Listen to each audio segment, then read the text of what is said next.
안녕하세요. 영훈고등학교 1학년 국어 1학기 중간고사 분석 설명회 시작하도록 하겠습니다. 먼저 귀한 시간 발걸음 해주신 어머님께 감사 인사드립니다. 저는 영훈고 담당 강사 정하영입니다. 저는 현재 성북 메가스터디 그리고 강북 메가스터디에 출강을 하고 있고요. 영훈고 담당 강사입니다. 다음과 같은 순서로 진행하도록 하겠습니다. 영훈고 내신 1등급 프로젝트 해서 첫 번째 1학기 중간고사에 대한 총평을 드리고요. 그 다음에 두 번째 영훈고 내신만의 특징 그리고 앞으로 다가오는 1학기 기말고사 어떻게 대비해야 되는지 대비책 말씀드리도록 하겠습니다. 그리고 마지막으로는 제가 운영하고 있는 영훈고 내신 수업을 안내해 드리도록 하겠습니다. 먼저 총평입니다.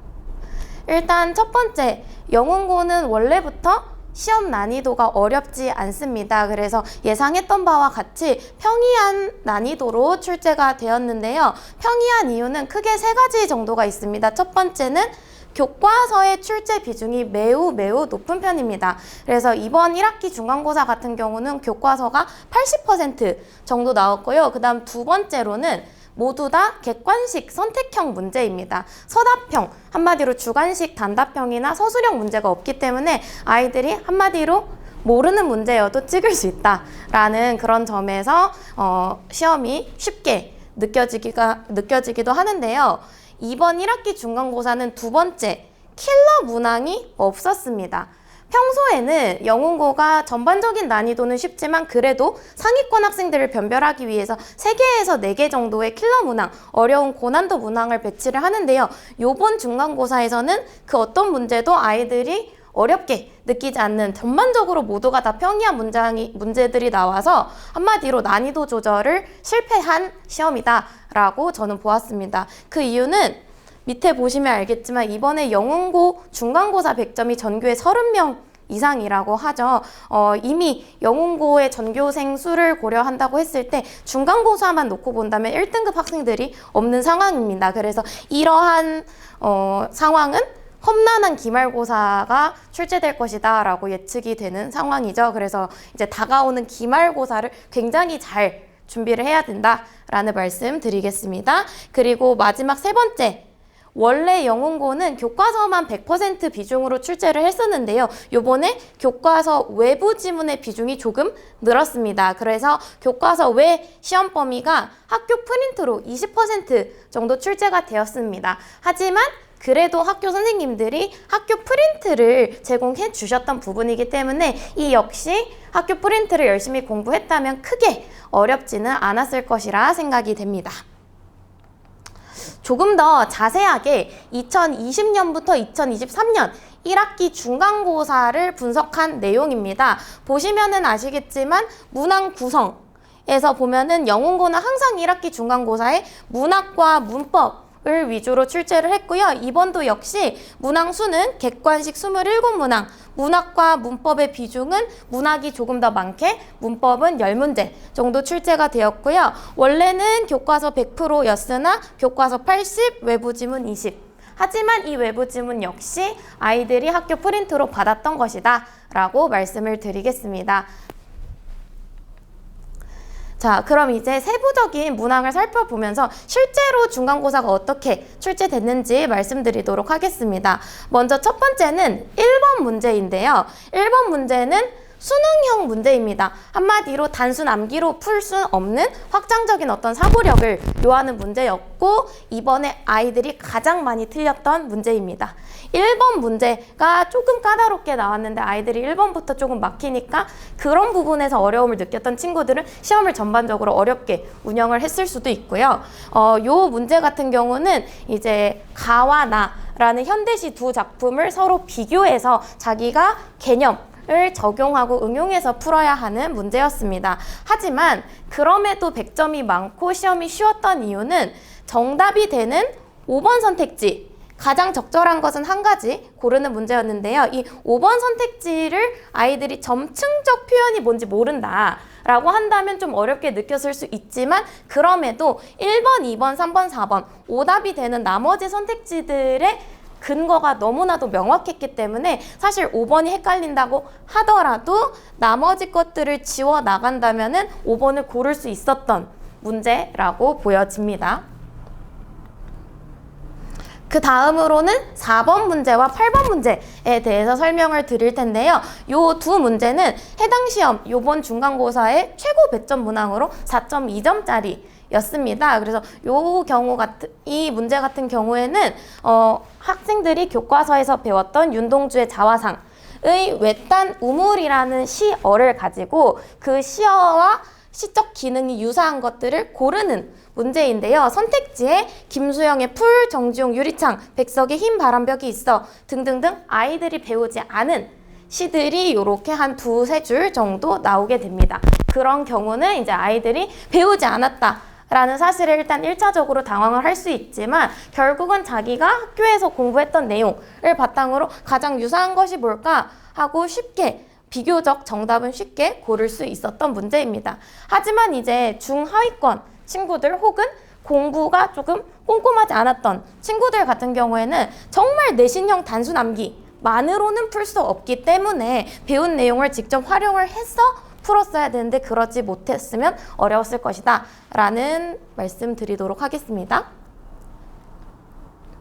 4번과 8번이 똑같습니다. 똑같이 4.2점짜리고요. 이렇게 첫 번째 문제는 시적 기능의 유사함을 물었다면 두 번째는 시적 화자의 정설을 묻는 문제였습니다.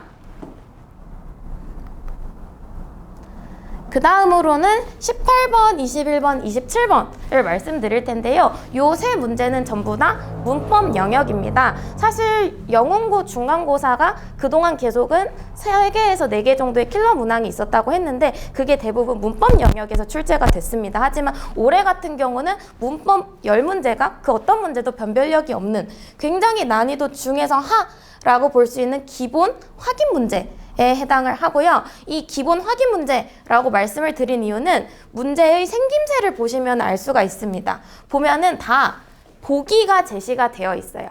보기가 제시가 되어 있고 이 보기에서 필요한 정보를 모두 주었기 때문에 만약에 내가 암기했던 내용이 헷갈리더라도 보기를 보고 확인해서 적용해서 풀면 되는 문제들이었습니다. 그래서 이전까지는 내신에서 이제 아이들을 어렵게 하기 위해서는 보기를 없애버리죠. 보기를 주지 않고 너희 어차피 이거 배웠잖아. 다 알고 있지? 라고 하고 그냥 바로 문제를 풀게 하는데 요번 시험에서는 유난히 보기를 많이 줬고 그리고 선택지에 등장하는 예시 단어들 역시 교과서와 프린트에서 아이들이 계속해서 익숙하게 접했던 단어들입니다. 낯선 단어들이 아니기 때문에 새롭게 적용하는 내용이 없었다.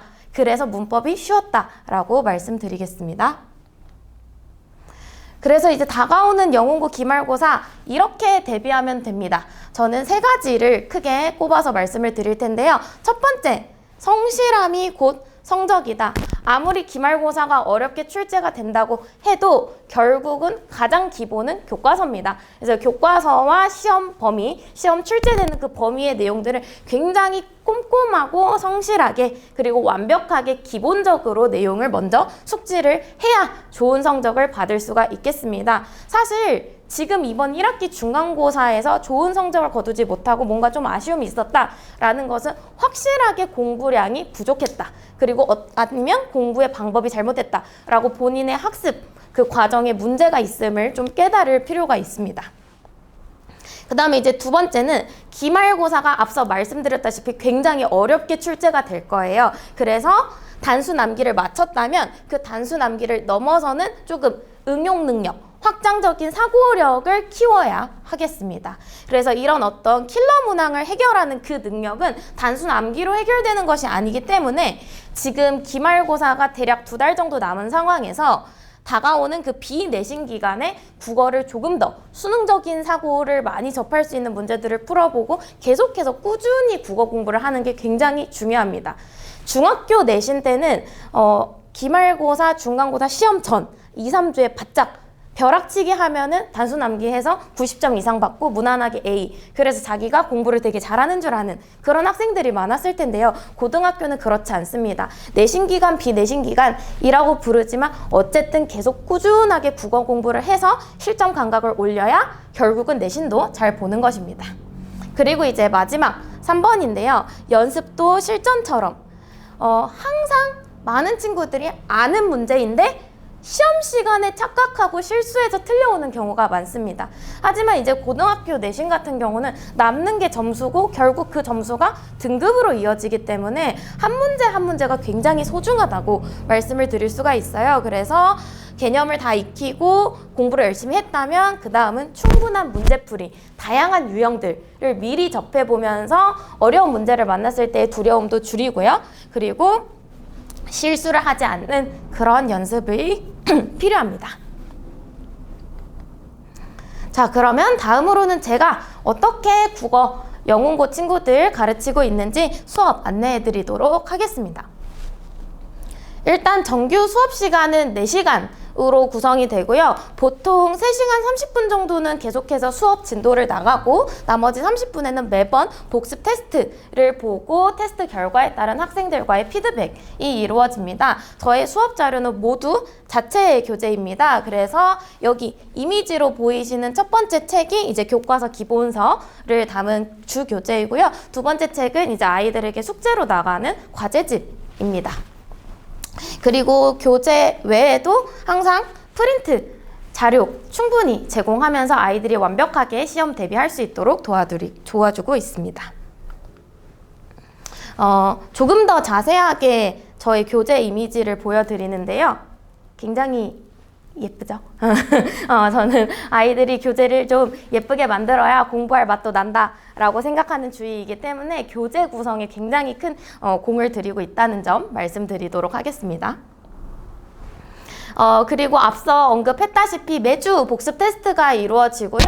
내신은 어쨌든 안다 라고 생각하는 그 단원도 막상 문제를 풀면 틀릴 수도 있기 때문에 정말 꼼꼼한 평가가 중요합니다. 그래서 단순한 단답형, 물론 서술형은 나오지 않지만 내가 머릿속에 있는 내용을 쓸 수 있는지 서술형 문제, OX 고르기 등등등 다양한 문제들을 항상 아이들에게 테스트를 시키고 있고요. 그리고 직전에 이제 실전 모의고사라고 해서 영문고의 그 기출문제들을 분석해서 사실 기출문제가 굉장히 중요한데 아이들 스스로는 기출문제를 분석하는 힘이 없어요. 그래서 이제 제가 직접 출제 경향을 고려한 실전 모의고사를 실시합니다. 그리고 나서 이 모든 수업의 진행 과정은 학부모님과 적극적인 소통을 하고 있고요. 문자도 드리고 전화 상담도 하고 있습니다. 그리고 마지막으로는 개인별 학습 관리. 이렇게 수업을 하다 보면 어떤 친구는 이게 부족하고 어떤 친구는 다른 게 부족한 상황이 있고 내신에서는 그런 어떤 개인적인 관리가 굉장히 중요합니다. 그래서 만약 결석 복습 결석했거나 복습이 필요할 때는 동영상 수업을 제공하고요. 뭔가 제가 판단했을 때 이 아이는 과제 상태가 미흡하다 혹은 수업 진도를 잘 못 따라오고 있는 것 같다 라고 한다면 따로 불러서 클리닉, 한마디로 1:1 과외죠. 그런 어떤 수업들도 진행을 하고 있습니다. 마지막으로 결과로 증명하는 강의라고 하면서 이제 제 자랑을 잠깐 해보려고 하는데요. 지금 1학기 중간고사 영문고 수강생들과 나눴던 카톡입니다. 지금 제 수업을 듣고 이번 시험을 본 친구들인데요. 보시면 아시겠지만 국어 100점 나왔어요. 선생님 저 다 맞았어요. 저희 반에서 40%에 해당하는 학생들이 100점 을 맞았고요. 또 다른 일부의 친구들도 하나 틀려서 96.4점이에요 라고 하면서 굉장히 이번에 좋은 성적을 거두었습니다. 그래서 네, 잘 가르칩니다. 네, 어머니 믿고 맡겨주시면 될 것 같습니다.